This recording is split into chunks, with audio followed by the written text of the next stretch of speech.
Cuando Vamos a esperar. iniciemos, Ok, cuando iniciemos la espérense un segundo. grabación, Juan Carlos, por favor, nos puedes mencionar lo que es tu nombre, tu fecha de nacimiento, tu dirección y qué es el doctorado al que estás cursando.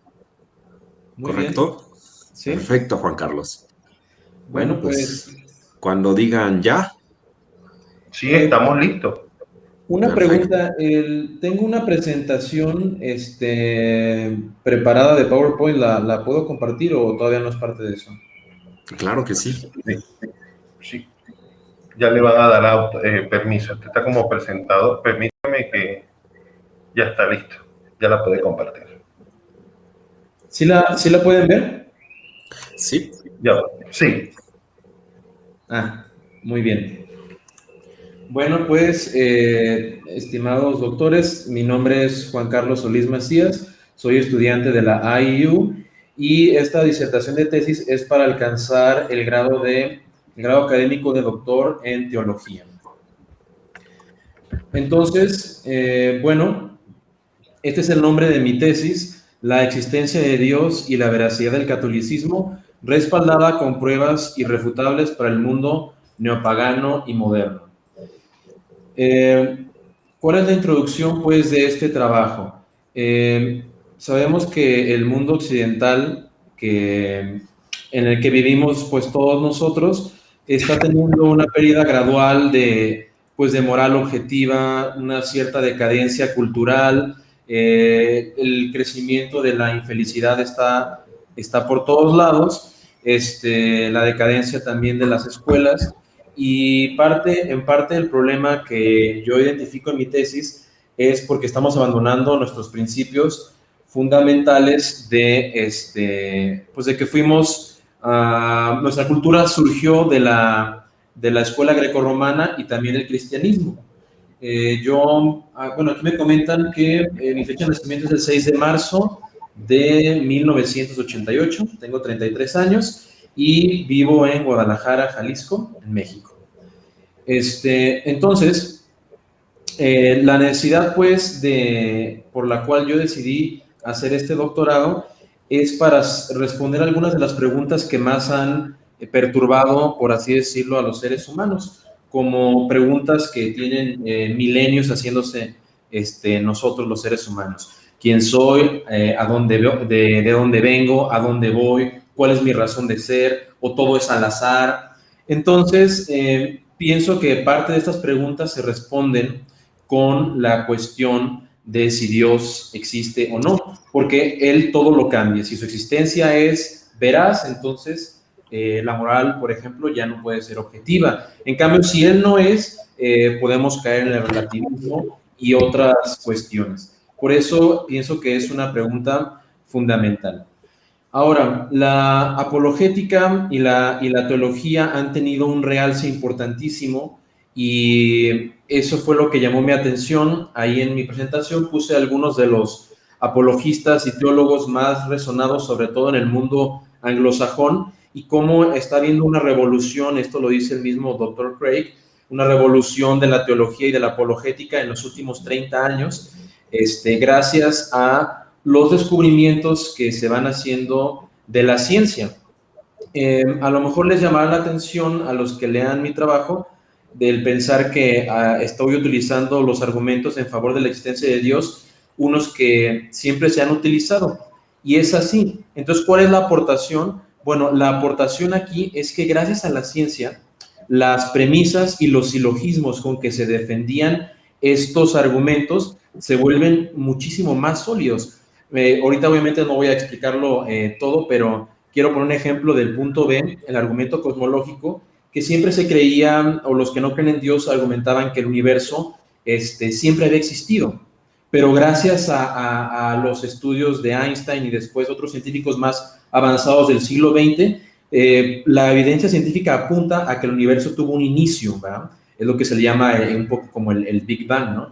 Entonces, es algo que siempre ha enseñado la teología. Entonces, este toque fresco que le ha dado la ciencia a la teología, por así decirlo, es realmente bastante interesante. Por eso los libros y las disertaciones de tesis y todo eso se están multiplicando en esta materia.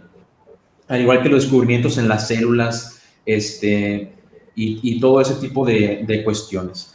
Después en la tesis avanzo, lo que la hace única es el tipo de apología que yo utilicé, porque usualmente para probar que el catolicismo es veraz, se utiliza la resurrección de Cristo emanada de la historicidad de los evangelios. O sea, se comprueba que los evangelios son documentos históricos y en base a ahí se infiere la resurrección de Cristo.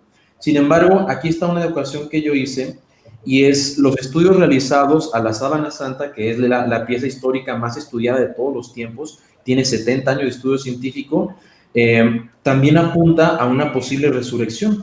Entonces, a eso, sumado a la parte histórica más la parte científica, por ejemplo, en este caso, pues se le da mucha más solidez a los argumentos que siempre se tuvieron. Y es una cosa que no he visto que los apologistas hagan.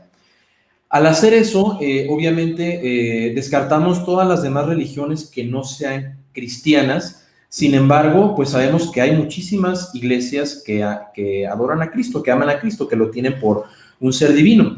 Entonces, ahí es donde yo hago otra apología que nunca he visto que alguien haga, y es que se ignora mucho que a la tilma de la imagen de la Virgen de Guadalupe también se le han hecho estudios científicos serios de gente que trabajó para la NASA y otros tantos. Entonces, todo esto lo plasmo en mi tesis, y al ver que también es una pieza muy parecida, los fenómenos rarísimos y grandísimos que tiene esta imagen, entonces confirma también el culto a María, y por lo tanto todas las denominaciones cristianas quedan descartadas y nos quedaríamos nada más con la Iglesia Ortodoxa y la Iglesia Católica, que son los que veneran a la Virgen María.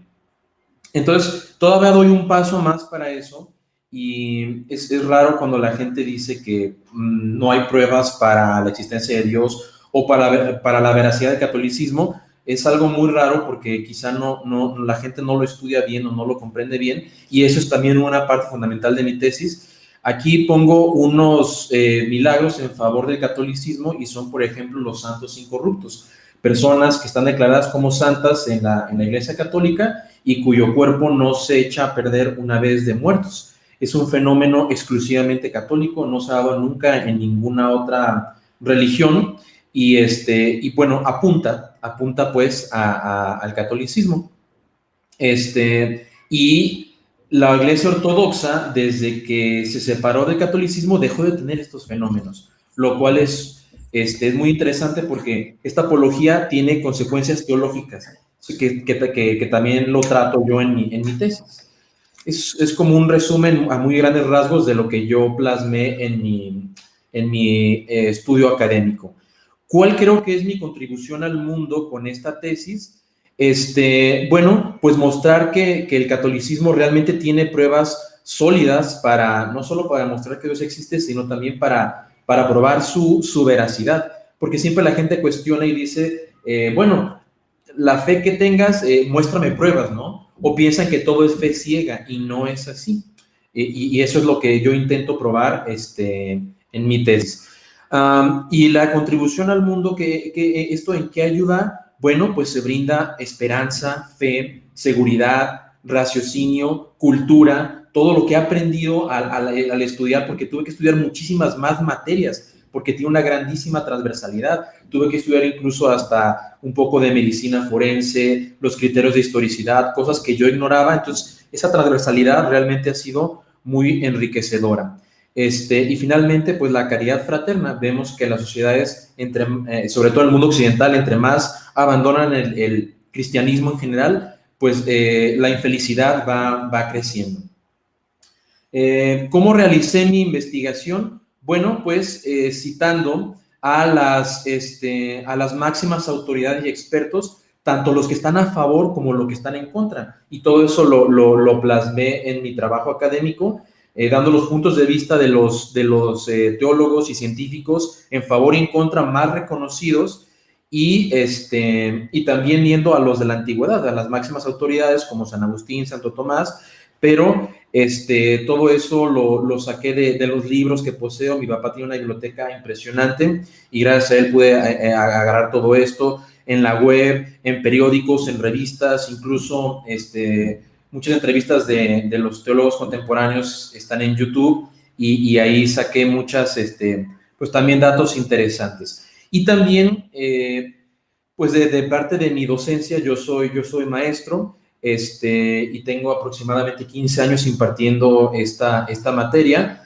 De hecho, bueno, ahí en la presentación puse, yo doy catecismo, liturgia, soy maestro de ceremonias, historia sagrada, apologética, desde tercero de primaria hasta tercero de preparatoria, bueno, sexto semestre preparatoria, e incluso doy talleres también para maestros y otras escuelas también me han pedido que de esto. Entonces, ese es el modo en que realicé yo mi investigación y también algunas conferencias en las que he asistido de más de 200, 300 personas.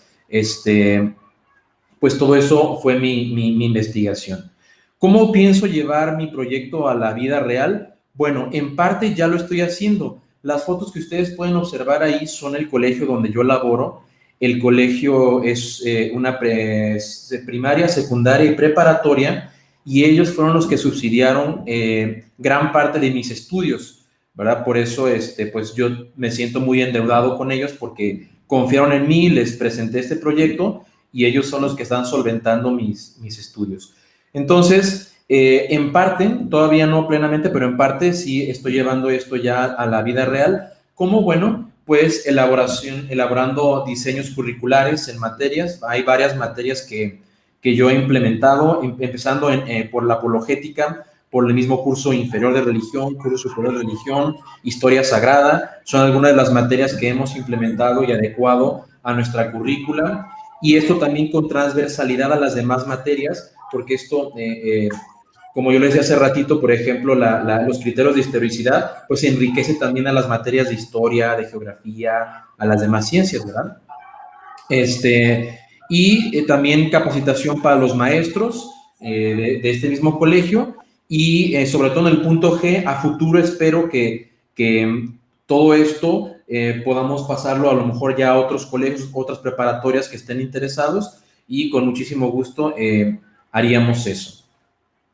Como conclusión, pues bueno, yo considero que mi aportación a la teología ha sido darle un toque fresco, aunque nuevo, aunque hago la aclaración, no doctrina nueva, porque eso no sería conforme a la teología católica, sino un toque fresco de enseñanza, del modo como se imparte, ¿verdad? Con los nuevos datos históricos, arqueológicos, científicos que se tienen, más la apología que expliqué. Ese es pues el toque fresco que intento dar y esta aportación que yo pienso que hice a la apologética.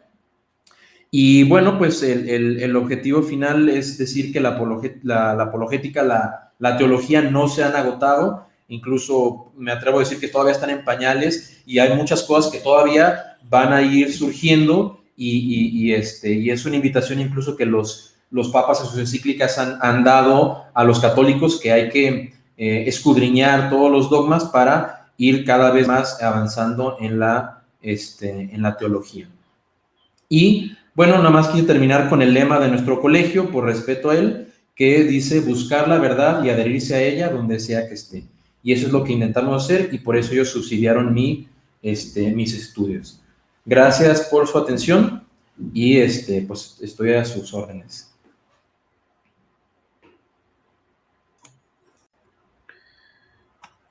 Muy bien, Juan Carlos. Veo que manejas bien lo que es el tema. Observé lo que es tu tesis, vi su estructura y demás instancias. Me gustaría que por favor nos compartas con tus propias palabras, que nos definas lo que es un dogma con tus propias palabras o para ti. Ok, perdón, ¿sí me escuchan? Sí. Perdón. Un dogma es una verdad revelada por Dios. Eso es como la definición más conglomerada que tengo. O sea, No es una creencia, a diferencia de lo que la gente piensa, sino es un conocimiento que Dios ha dado y por lo tanto, como Dios lo ha dado, tenemos obligación de creerlo. Ok. Eh, Hay algo que quería mencionarle acerca de los santos que mencionó. Eh, Sé que hay dentro de los budistas, al menos hay uno de estos monjes, no sé realmente cuáles sean las jerarquías. Sin embargo, sí hay uno, el cual hasta ahora incluso no me consta que siga vivo, pero ellos dicen que sigue vivo, pero se ha mantenido así que incorrupto, como usted lo menciona. ¿Qué es lo que opina usted al respecto de ello? Sí, mire, hay muchos que han intentado de una u otra manera como hacer esa comparación y decir, no es exclusivo del catolicismo. Sin embargo, los cuerpos de los incorruptos, que bueno, la ciencia le llama incorruptibilidad cadavérica, es un fenómeno muy raro porque algunos de ellos poseen, por ejemplo, flexibilidad. El tono de piel no se ha perdido, ¿verdad? Es cierto que hay unos que tienen rigidez, todo esto lo explico en mi tesis, pero principalmente es eso. Incluso yo en mi misma tesis lanzo un reto diciendo, encuéntrenme a alguien que se vea como estos, ¿no? Y tenemos en mi misma tesis plasmo, por ejemplo, una Santa Bernardita, que se tiene una foto de ella de 1900, está en blanco y negro, de hecho, y tenemos la que yo puse ahí es del 2007, y vemos que no ha variado nada, ¿no? O sea, entonces se ha tenido un récord y sigue siendo el mismo. Ella es de las pocas que sigue flexible, ¿no? Lo quieren comparar con las momias, incluso en mi trabajo plasmo hay algunas de las momias mejor conservadas y están tiesas, sin color, de hecho parecen muertas. Y algunos de estos santos incorruptos, no todos, dan apariencia hasta incluso como de dormir. Es un fenómeno que yo pienso, se ha estudiado, pero yo pienso que debería llamar más la atención del mundo académico y se me hace muy extraño cómo no llama la atención del mundo académico un fenómeno tan raro. Quizá hay miedo de descubrir cosas, no lo sé, pero es una cosa muy interesante. Ok, bien, Juan Carlos.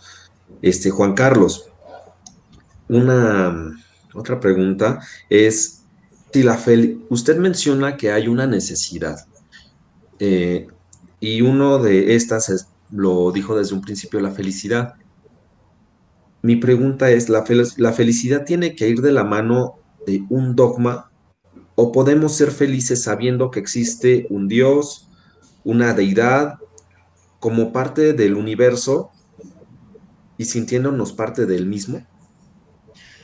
Sí, yo pienso que sí debe haber un dogma relacionado porque, vamos, si existe Dios y si yo creo en una deidad, está bien, pero yo cómo sé cómo es esa deidad. Yo no sé si es bueno, si es malo, si busca mi bien, si no busca mi bien, si me hizo como experimento de rata de laboratorio o si me hizo como un hijo para amarme, si dio su vida por mí porque vio que nos íbamos por un camino torcido. Entonces, es importantísimo. De hecho, el Evangelio, por eso se llama, el Evangelio quiere decir buena nueva. Entonces, es precisamente lo que vino a traer Jesucristo, es decir, es una buena noticia. De hecho, es la mejor noticia que pueden recibir. Es decir, existe un Dios y no solo existe, sino que te ama y te ama a tal grado que es capaz de hacerse el mismo hombre, de encarnarse el verbo y dar vida eterna a sus criaturas, elevándolas al grado de hijo. Todo esto que estoy diciendo son dogmas, ¿verdad? Entonces, el teísta nada más dice, pues sí, Dios existe, pues hizo esto, hizo aquello, tiene su ley o no tiene su ley, cualquiera que sea su concepto, pero yo pienso que no es suficiente, no es suficiente. Y por eso, pues yo realmente las personas más felices, es más, ni siquiera podemos verlo con testimonios históricos. Un mártir, o sea, una persona dando su vida por Cristo, por ejemplo, en el circo romano, era más feliz que el mismo César acribillándolos, ¿no? Por ejemplo, Nerón, se me vino a la mente, él los estaba acribillando y ellos cantando salmos al Altísimo. Y él decía, yo emperador, dueño de medio mundo, o un tercio del mundo, y soy miserable, porque él sabía que era miserable y veía que alguien que estaba muriendo era feliz. Entonces, eso hizo que se convirtieran muchas personas al cristianismo en sus inicios, ¿no? Los mártires. Entonces, sí pienso que los dogmas son necesarios para una felicidad, la máxima que se puede alcanzar aquí en la tierra, que realmente es válida con lo que se espera en el otro mundo, que es lo que vino a enseñar Jesucristo. Ok, Juan Carlos. Entonces, con lo que nos dices, podríamos tomar como que cada persona o nosotros como humanos, cualquier ser, podemos ser Dios en nosotros mismos por el hecho de poderle rendir al menos una oración. ¿Podemos ser Dios en nosotros mismos? ¿Podría ser? En cierto sentido, sí. ¿Por qué? Porque a nosotros se nos da la gracia santificante. La gracia santificante se nos da en el bautismo y se nos da por los méritos de Cristo. En pocas palabras, la gracia es una participación física y formal de la misma naturaleza de Dios. Por eso alguien que no está bautizado no es hijo de Dios, está llamado a ser hijo de Dios. Y después del bautismo, cuando recibe la gracia, ya es hijo de Dios. Entonces, tiene una participación de la vida misma divina de Cristo. Entonces, en cierto sentido, el hombre sí está divinizado y es una paradoja muy curiosa porque es lo que la serpiente le promete a Adán y Eva en el paraíso, pero él pensando que se aventó una mentira grandísima, cuando en realidad ese era el plan de Dios, nada más que estaba oculto, ¿no? Incluso un día Jesucristo, cuando uno lee los evangelios, de eso lo acusaron, diciéndole, lo querían apedrear porque se llamó hijo de Dios, y él mismo cita los salmos diciendo, no habéis leído que todos somos divinos por ser criaturas de Dios. Entonces, sí, en parte el hombre, por eso es tan especial en la creación, porque está redimido por la sangre de Cristo y el premio del cielo es una divinización de la humanidad, porque es vivir vida de Dios, inmortal, siempre feliz, sin dolor, sin angustia, sin tristeza, sin más muerte, como dice San Pablo. Entonces, yo pienso que eso la teología sí lo enseña bien claro. El hombre en ese sentido está divinizado. Ok, Juan Carlos. Entonces, bueno, para lo que es el grado de doctorado, son principalmente los aportes inéditos al acervo cultural de la humanidad. ¿Nos podrías repetir con tus propias palabras cuáles son esos aportes que estás realizando? Bueno, los aportes, primeramente, aunque no lo voy a decir por orden de importancia, pero sino como se me va viniendo a la mente, uno de ellos es el aumento de la cultura, el aumento de la investigación, de ese amor por la verdad.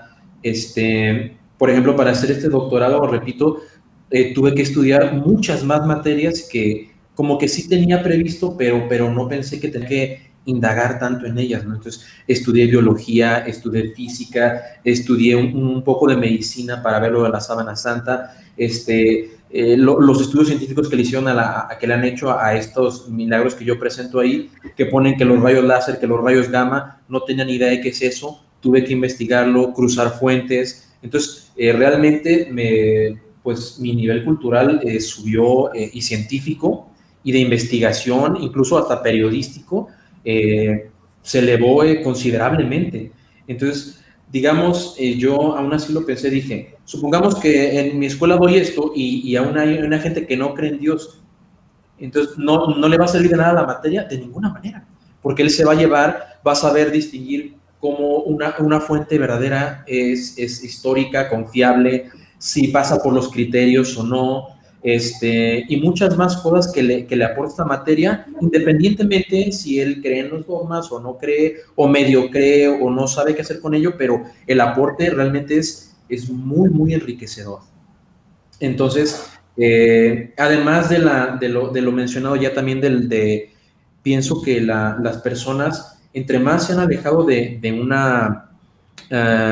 un objetivo que es ser bueno, hacer bien a los demás y eventualmente salvar tu alma, pues la gente ha caído en infelicidad.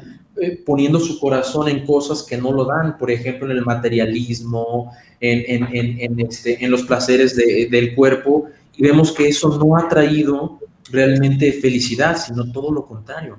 Entonces, creo que esa es la parte más importante, ¿no? Brindar eso, esa esperanza, esa felicidad y esa elevación pues de nivel académico. Ok, Juan Carlos, me viene a la mente algo más. Estamos en una época en que la tecnología, en lo que respecta a teléfonos, tablets, etcétera, ¿crees que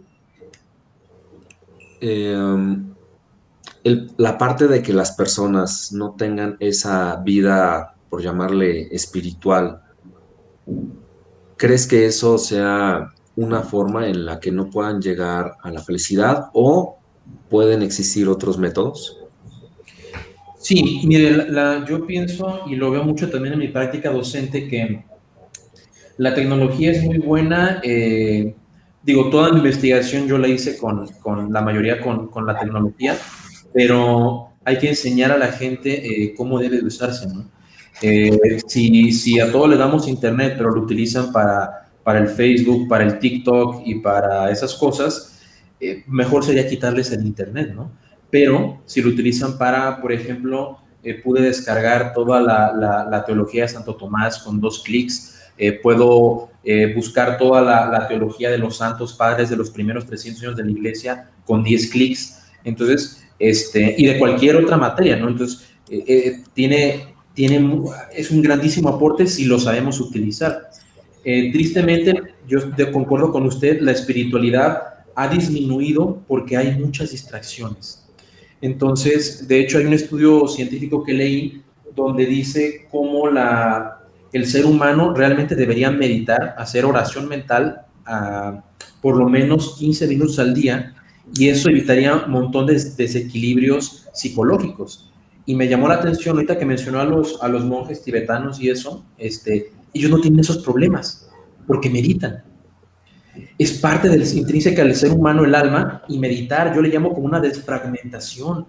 10 minutos, cortar la luz, cortar el internet y adentrarse en uno mismo, que es lo que enseñaba la escuela griega. Antes era todo para afuera, los astros y eso, ellos intra, ¿verdad? Hacia adentro, mirar tu alma, reflexionar, eso es algo muy, muy bueno, y la tecnología sí nos distrae mucho de eso, porque de ver una serie en Netflix a leer un libro y después reflexionarlo 15 minutos, pues ¿cuál es más atractivo para las personas? Realmente sabemos la respuesta de antemano, ¿no? Pero al final de cuentas el otro no va a dejar ningún aporte y va a terminar dando lo que digo, infelicidad, tedio y muchas otras cosas. En cambio el otro va a aportar a su espíritu, lo va a enaltecer y va a poder mirar más allá de... Ok, Juan Carlos. Entonces, me viene ahora a la mente otra par de cuestionamientos. ¿La ciencia puede ir de la mano con esta parte espiritual, con estos dogmas religiosos? Y la otra, que no recuerdo si era en la Biblia o en qué parte, pero mencionaba, así como es adentro, es afuera. Eso, ¿cómo nos puede ayudar al momento de meditar? Y el meditar, al momento de podernos encontrar con nosotros mismos, ¿nos podemos encontrar también con Dios? Sí, primero respondo la última. Miren, la teología enseña que cuando uno está en gracia de Dios, y esto San Pablo lo dice clarísimamente, que nuestro cuerpo se convierte en un templo de la Santísima Trinidad. Y es triste ver cómo usualmente el creyente vivimos una fe muy pobre, porque si creyéramos como son estos dogmas, jamás nos sentiríamos solos, porque Dios ha hecho esto mismo lo dice en la Sagrada Escritura, no quiere un templo de piedra, quiere un templo de carne y hueso, o sea, nosotros mismos. Entonces, si la Trinidad está en nosotros, basta que cierre mis ojos y me adentre a sí mismo, y no solo voy a encontrarme mi alma, voy a encontrar ahí al mismo Dios. Y esa conversación, ese intercambio de amor, de amistad, de buenos afectos, de consuelos, de quejas, incluso de peticiones, eso es lo que busca Dios de nosotros. Él busca ante todo una relación personal de amor, y esa es la manera de hacerlo, ¿verdad? En cuanto a la otra cuestión, es absolutamente importante también, y eso también lo trato en los temas de apologética, hacerle ver a las personas que la ciencia salió de la mano del catolicismo. El método científico surgió de las universidades, y las universidades son extensiones de la Iglesia Católica. Cuando uno se pone a ver la historia de las universidades, ve que las primeras 60, 70 fueron hechas al lado de conventos. Después de eso, los musulmanes, por su contacto con España, en Granada, que tenían ahí, copiaron eso y ellos iniciaron. Pero la universidad, incluso es raro encontrar, o sea, raro en el sentido que lo voy a explicar, cómo hay universidades que son laicas, cuando realmente la universidad nació del catolicismo. Bueno, ya se expandieron lo que sea, pero la ciencia y el método científico salió de la universidad. Por lo tanto, la iglesia, eso es un sofisma, jamás ha estado peleado con la ciencia. De hecho, la premisa para entender esto es muy sencilla. La teología iluminó a la ciencia en el siguiente sentido. Si dijo, Dios es bueno, Dios es racional, entonces el mundo, por lo tanto, es racional. Luego puedo aprender, luego yo soy racional, luego puedo aprender de él, porque Dios no va a hacer incoherencias. Entonces, si puedo aprender de él, tengo que estudiarlo, y debo de estudiarlo, y lo voy a hacer. Y así surgió el método científico. Otro dato interesante para como dejar bien cementado esto, el 90% de los científicos relevantes que han dejado algo han sido católicos. El otro 5% es teísta, entre ellos está Einstein, y el otro 5% ateo. Y ahora vienen y nos quieren voltear las cosas. Por ejemplo, nombres como Newton, como Ampere, como Volt, y esos grandes científicos, todos ellos eran católicos, ¿verdad? Entonces, es una mentira que realmente la ciencia está peleada con la fe. Lo que pasa es que cada uno explica cosas diferentes, pero al final de cuentas, todo es conocimiento. Y la pirámide de conocimiento y la verdad es una sola, y se llega ahí mismo, ¿verdad? Ok. Entonces, con esto nos quieres decir que también las ciencias son parte de Dios, independientemente si lo quieren tomar de una forma religiosa o no. Sí, porque todo conocimiento, toda verdad viene de Dios, porque Él lo hizo todo.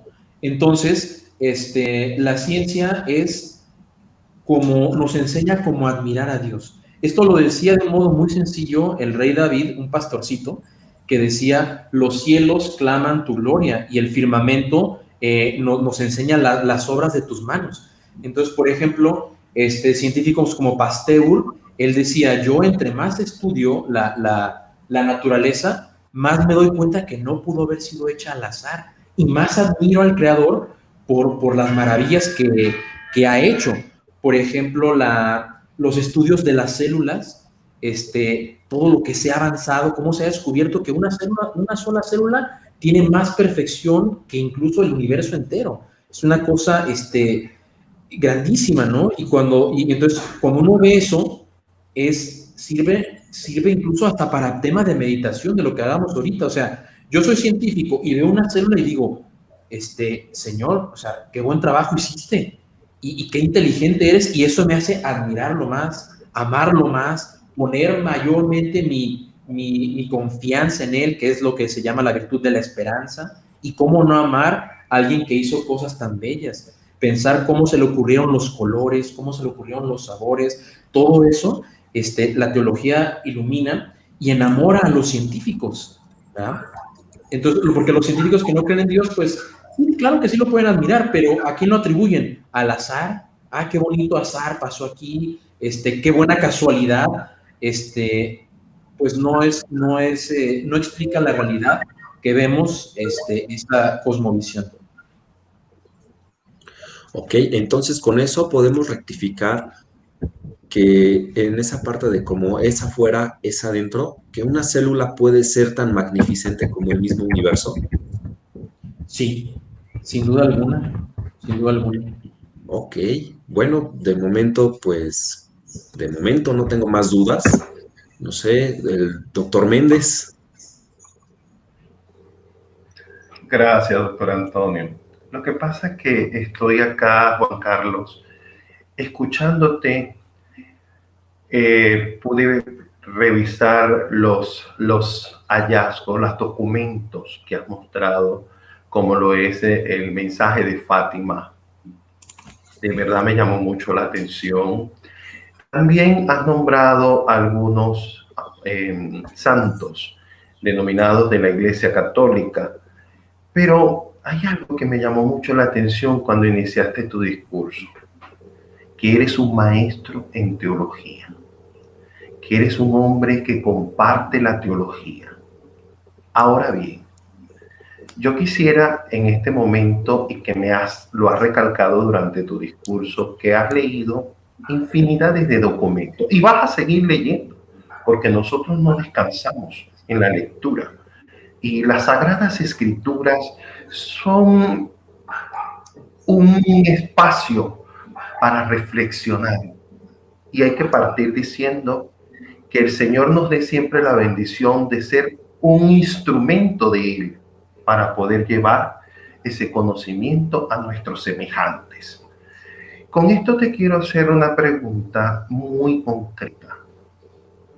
¿Usted ha revisado la postura en cuanto a la razón que maneja Immanuel Kant al dogmatismo? Sí. ¿Okay? Y en este momento puedes disipar algunas palabras sobre esa postura de Immanuel Kant y lo que me estás hablando sobre el dogmatismo en la teología. Sí, mire, la cuestión con Kant, bueno, algunos lo catalogan como racionalista, es que él acusa a la iglesia y a las religiones en general de todo, pero a la vez él también él cae en el dogmatismo, ¿verdad?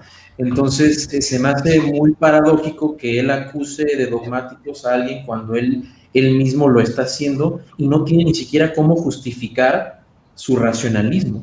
Por ejemplo, yo puedo justificar que realmente ahorita estamos teniendo una conversación racional porque infiero lo siguiente: tenemos alma los tres que estamos hablando, por lo tanto tenemos razón, y esa razón nos viene de alguien o de algo. Bueno, yo como teólogo infiero que eso es como lo que le dicen como la sindéresis, una chispita de la divinidad de Dios que tenemos todos en nosotros. Pero él que dice, no, somos un bonche de células disparándose aleatoriamente en nuestro cerebro. Entonces, si lo que tú estás hablando es solo un proceso químico, biológico, y llámale como quieras, neuro no sé qué, ¿por qué habría de escucharte? Entonces, él no tiene justificación para decir que es racional, porque en el mundo ateo no existe la razón, porque es un mundo naturalista, no hay espíritu. Entonces, él es un bonche de células hablando, y todo lo que diga y todo lo que escriba realmente no lo quiso decir, son procesos biológico-químicos que están sucediendo en su cerebro. Entonces, desde ahí, yo por eso a todos los racionalistas, hasta que no respondan eso, los leo porque conviene leerlos, pero realmente no los escucho porque digo, es que primero antes quieres racionalizar cuando en tu cosmovisión no hay razón. Entonces, primero justifícame eso. Entonces, yo puedo hablar con un agnóstico, yo puedo hablar incluso con un panteísta, porque por lo menos hay algo ahí arriba que da, obviamente con un teísta o con un politeísta, pero no con un ateo, porque él no tiene modo de justificar eso. De hecho, hay un libro muy bueno del doctor Frank Turek que se llama Robándole a Dios, y él dice, la cosmovisión del ateo le roba la racionalización a la cosmovisión teísta y luego con esa lo quiere acuchillar, lo cual es incluso hasta gracioso, porque en tu mundo no hay razón y te metes al mío, me robas la razón y con la razón quieres destruir a Dios. Entonces es hasta gracioso como lo plantea el doctor Ture, brillante, maravilloso, y con eso me quedo yo. Juan Carlos, ¿sabes por qué te hice esa pregunta? No. Por 2 razones. ¿Sabes por 2 razones que te la hice? Primero, tu postura. Tienes una postura argumentativa exquisita. Yo estuve conversando con el doctor Antonio unos minutos antes sobre tu trabajo de tesis y me llamó mucho la atención algo, porque has delimitado que Dios está dentro de cada uno de nosotros a través del bautismo y que llega allí, pero nosotros nos la pasamos buscando a ese Dios por todas partes y no queremos internalizar esa riqueza, esa conexión con la meditación. Ahora bien, desde tu punto de vista y desde el punto de vista de la investigación, has nombrado a María Santísima, que sé que has tenido que ver Mariología para poder entender todo ese maravilloso, porque eso es algo que en la teología está en curso, la Mariología, las Sagradas Escrituras, y has nombrado algo que siempre lo escucho y siempre lo nombro también, que es la Santísima Trinidad. La Santísima Trinidad. Yo quiero ahora que me expliques un poco cómo interrelacionas la Santísima Trinidad. Bueno, pues la Santísima Trinidad, hablando de los dogmas, pues es el dogma más elevado, el más alto y el más importante, y en el cual se cimentan todos los demás dogmas del catolicismo. El ser humano, con lo que le dio Dios de pura naturaleza, razón, interpretación, inferencia, raciocinio, todo eso, puede llegar a descubrir ciertas cualidades de Dios. Que es la primera parte incluso que plasmo en mi trabajo, ¿no? Puedo llegar a inferir que hay, toda vida procede de otra vida, entonces puedo inferir ahí que hay una vida que nadie se le dio vida, ¿no? Y así, etcétera. Puedo sacar muchas cualidades de Dios, pero jamás ninguna mente creada, ni aún la angélica, pudo haber descubierto la naturaleza misma de Dios. Eso es inaccesible. Por ende, él mismo tuvo que revelar esto. Por eso es un dogma, porque él nos dijo, mira, tú puedes conocerme así, pero yo te voy a decir realmente cómo soy. Yo soy uno, pero realmente en mi esencia hay 3 personas que compartimos una sola sustancia, y esa sustancia es divina. Y somos tal personas que el Padre no es el Hijo, y el Hijo no es el Padre, y el Espíritu Santo no es el Hijo ni el Padre. Son 3 personas distintas, pero comparten una misma sustancia divina, y por lo tanto es un solo Dios en 3 personas distintas. Es obvio que no podemos comprender esto, pero el que no podamos comprenderlo no quiere decir que no sea cierto. No hay contradicción en el dogma, pero tampoco hay comprensión, y ni los más grandes teólogos lo han podido comprender, pero de ahí emana todo de la Santísima Trinidad, ¿verdad? El mundo fue hecho por Cristo, en Cristo y para Cristo, y se desvió de Cristo. Entonces Cristo vuelve a retomar lo que es del Padre, y como dice bellamente San Agustín, todos salimos de tu seno eterno y no descansaremos hasta que todos volvamos a tu seno eterno.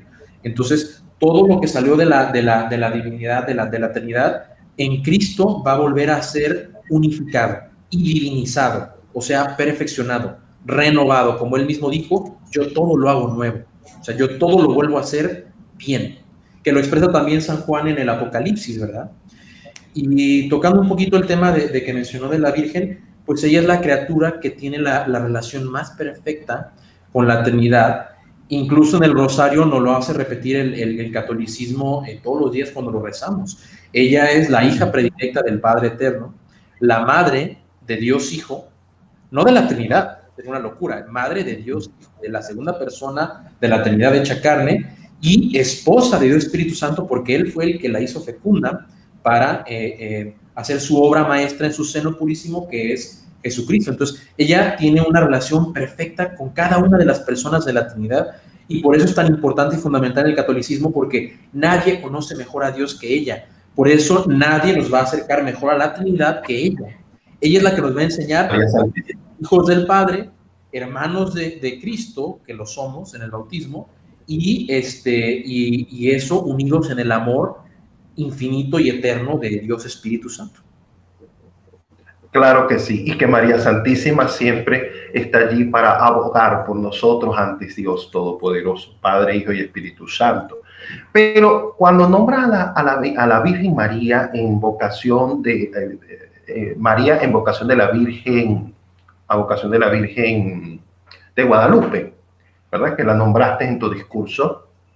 También quiero mencionarte que en América hay dos: Guadalupe y Coromoto, comprobadas científicamente por la Iglesia, que son las vírgenes donde apareció María en la representación.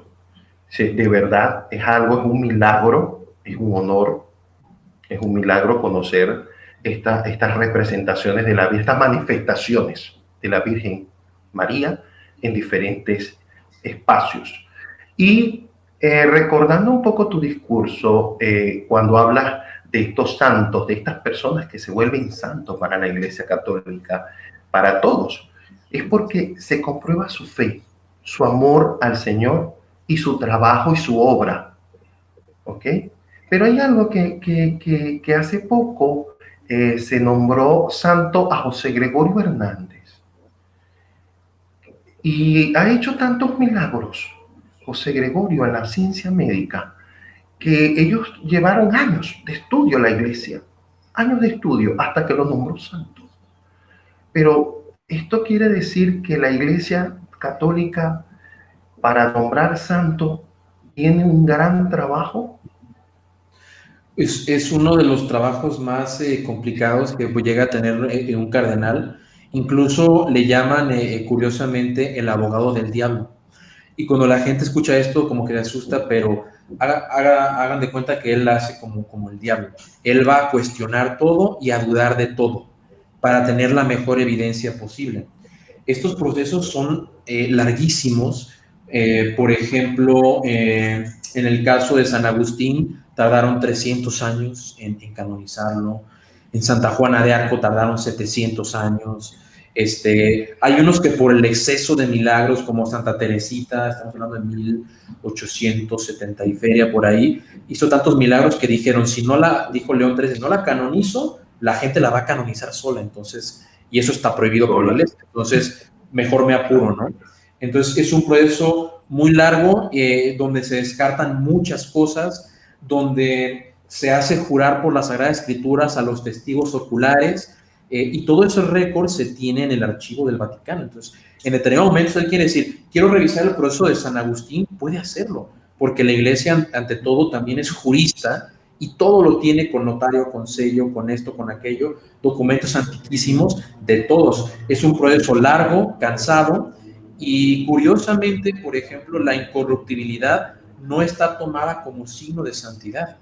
Tenemos muchos cuerpos incorruptos que no han sido todavía canonizados, ¿verdad? ¿Por qué? Porque para ella no es suficiente.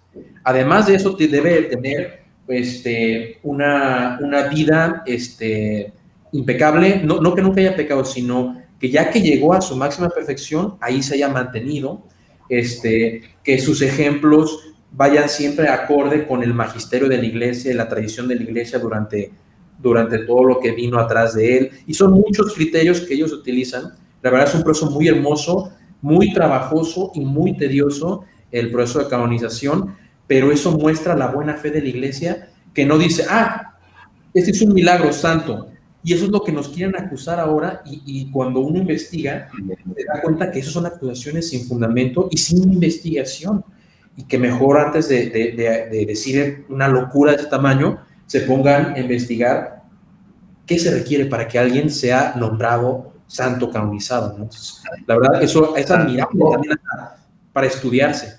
Y lo más interesante, Juan Carlos, lo acabas de argumentar muy bien, te felicito, porque para que la Iglesia Católica diga que es un milagro, pasa por un proceso totalmente, totalmente confiable y no va a determinar una expresión, no va a emplear una expresión de la palabra milagro en un hecho que no esté debidamente comprobado, que es algo que nos da esa luz de esperanza, esa luz de la creación del Señor, y que todos somos instrumento de Él, todos somos instrumento de Él.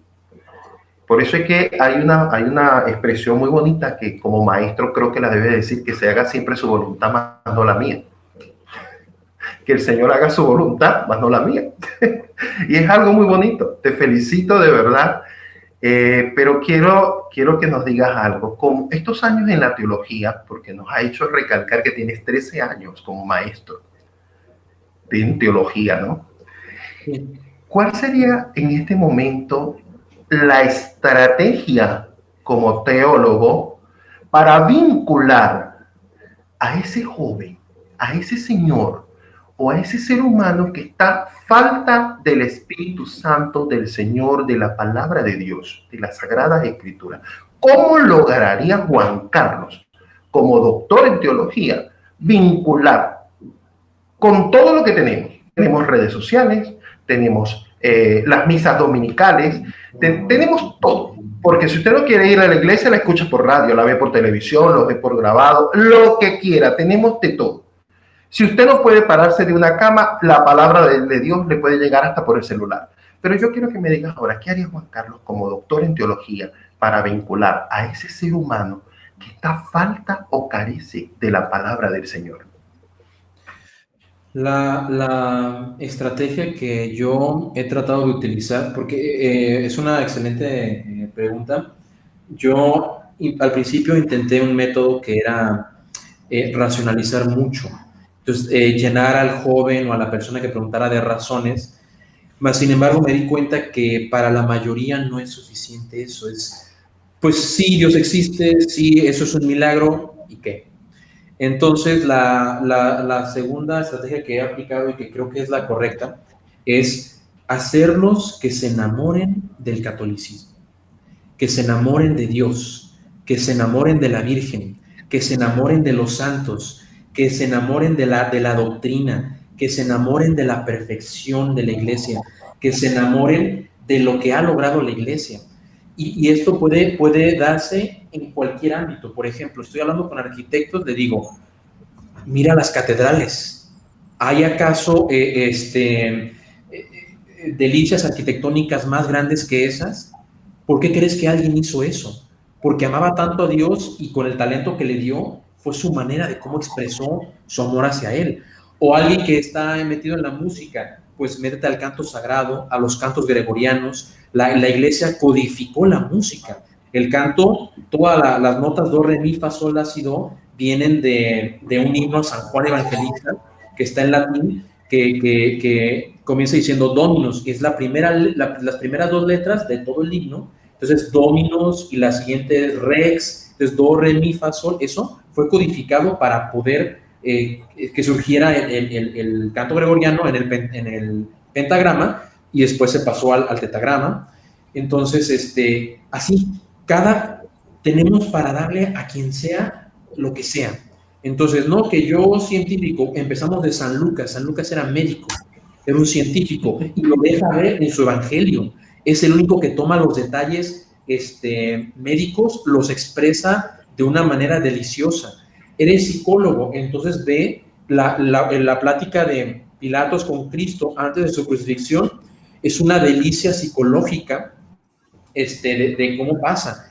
A un navegante, por ejemplo, el otro estaba leyendo, como San Pablo naufragó, es la explicación que se da para un navegante, puede decir, hicieron todo bien. O sea, eso se ve que es un testigo ocular porque dijo cómo iban las correas, las corrientes, cómo tenían que salir antes, cómo izar las velas. Entonces, realmente el catolicismo tiene como yo les digo a mis alumnos, para todos los colores y sabores. Y creo que mi labor como maestro, como doctor en teología, es que se enamoren de Dios.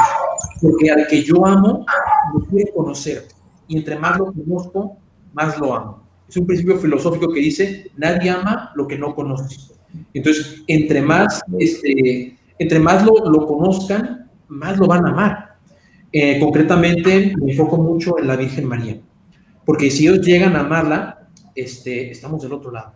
Entonces, mostrarle lo buena, lo bella, lo pura que fue, lo discreta, lo humilde. Entonces, sacar eso de ella, de los santos, y eventualmente uno a veces me ha dado cuenta que das una clase de silogismos pura, de apologética, raciocinio, y sale la gente como hasta saturada.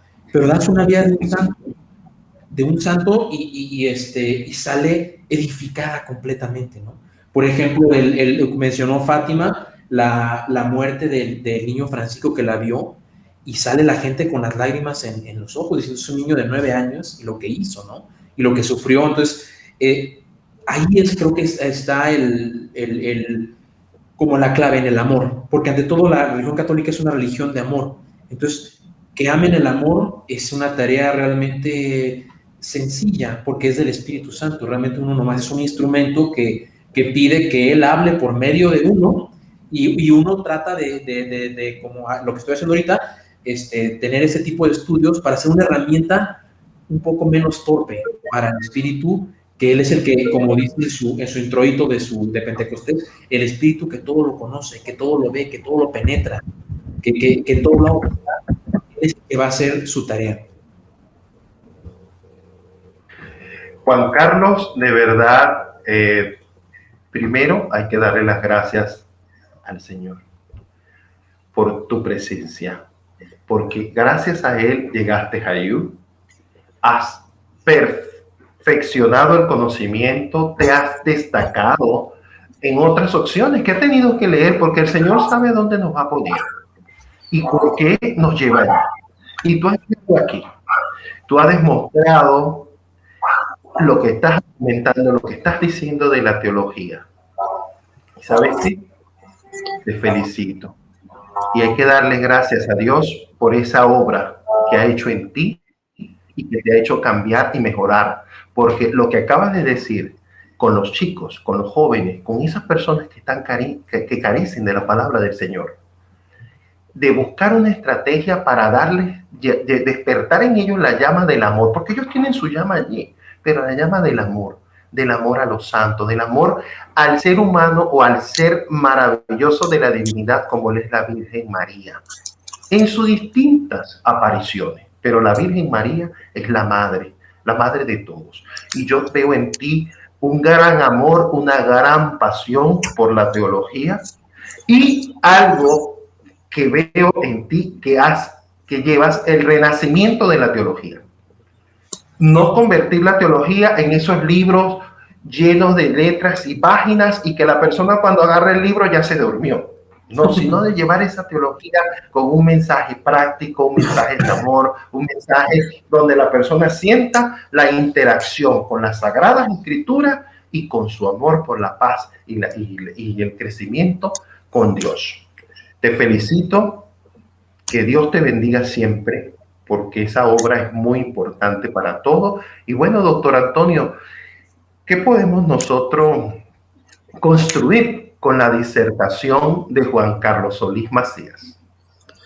Bueno, pues para empezar, felicidades, Juan Carlos. Creo que tienes el nivel para un doctorado. Y como lo dijo el doctor Méndez, esta parte de la teología que si la puedes dar de tal forma que las personas o quien quiera que te lea o te escuche, en vez de dormirlo, lo despierte, será magnífico. Ahora, también algo que me llamó la atención y que podríamos profundizar mucho, porque observo que tienes conocimientos, te has introducido, te has empapado de muchas otras vertientes, pero principalmente llamadas ciencias, no solamente la parte del dogma, ¿sí? Y que me respondiste que sí, las ciencias y sus derivados van de la mano con Dios, ¿sí? Tienen una comunión con Dios, puesto que Dios, pues también lo es todo, ¿sí? Dios es el universo entero. nos da su conocimiento o hasta donde hemos podido palpar. Y digo palpar como apenas tocar, porque hay un universo infinito de conocimientos, de saberes extraordinarios, más allá de lo físico, incluso. Me da mucho gusto el haber presenciado y estar en tu defensa de tesis y que observar que tienes el nivel y que puedes hacer todavía más aportes, que puedes despertar a las personas, no dormirlas, despertarlas, porque eso del despertar a las personas, que les hagas esa conciencia, las va a hacer felices. ¿A qué me refiero? La oración es una forma de meditación, ¿sí? Vamos de acuerdo en ello. No solamente es no, podemos orar, que es otra forma. Y hay muchas otras formas de meditación que nos acercan a nosotros mismos. Y si nosotros mismos somos hijos de Dios, somos Dios también en nosotros mismos, pues vamos a encontrar a Dios. Y creo que es parte esencial la meditación, como lo has dicho.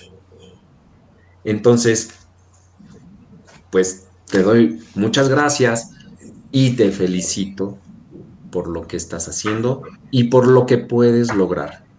Me gustaría mucho que con los resultados que vayas a obtener hagas con nosotros en IU tu postdoctorado, que sería una maravilla y que me encantaría estar en esa defensa. Pues muchas gracias a los dos, doctor Méndez, doctor Antonio, gracias por darme este espacio, por escucharme en nombre de IU y pues realmente ha sido pues, muy satisfactorio todos mis estudios y incluso esta disertación ha sido, la verdad, una delicia porque siempre para mí hablar de Dios es, pues, para esto fui hecho, ¿no? Es una delicia y me siento muy bien, muy enriquecido. Muchas gracias por sus preguntas y por su atención y pues que Dios nos bendiga a todos. Amén. Amén. Amén. Amén. Y con estas palabras creo que ya damos por concluido este evento académico que fue gratificante. Y yo sé que antes de iniciar pediste al Señor que iluminara tus pensamientos y tus labios para que seas un instrumento de su obra. Y yo creo que aquí está el resultado.